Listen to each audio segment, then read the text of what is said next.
What is the PBX? Let's break it down a little bit. PBX stands for Private Branch Exchange. Private means it is an equipment that serves private organizations instead of offering public service.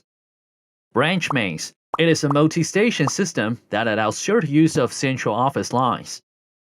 Exchange reflects its primary function, which is to switch phone calls internally and externally. So, still confused, right?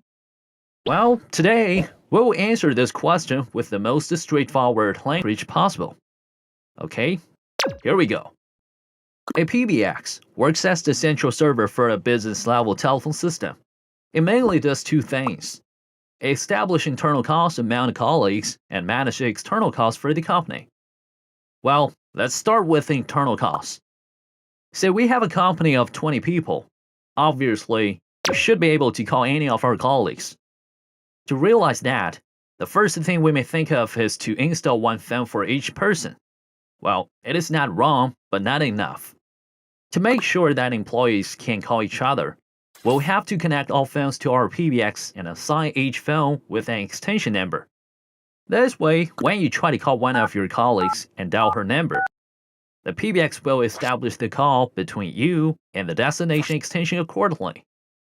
Once the interconnection is finished, the phone will ring and you guys can start talking. That's how PBX makes internal calls possible on an enterprise level. At the same time, to run a business, we also need to talk with our clients, suppliers, or other people outside the company. To deal with the external calls, we must also connect our PBX to public switch telephone network through phone lines applied from the service provider, which comes with the phone number for the company. This way, when someone in our company makes an outbound call, for example, tries to call a client, this call will firstly reach the PBX. The PBX will send it out through connected trunks, well, also known as the phone lines, to the public switch telephone network, and eventually reach the client. Meanwhile, when someone calls our company, the call will go from the public network through our trunk to the PBX.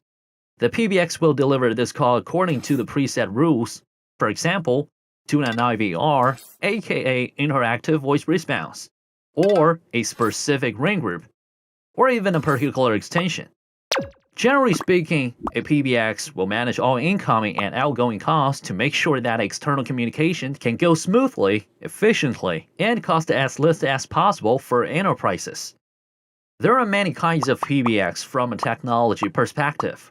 For example, traditional PBX that works with telephone lines, IP PBX that can run calls over the internet. There is also Cloud PBX that deployed totally on the cloud and no longer came with any hardware. Different types of PBX suits various organizations depending on their scale, business model, working method, and infrastructure status. So, a traditional PBX mainly focuses on call routing, while IP PBX and Cloud PBX offers more advanced features such as UC communication and more possibility on third-party integration. If you want to know more details about the telephone system and how to choose the right type of PBX for your company,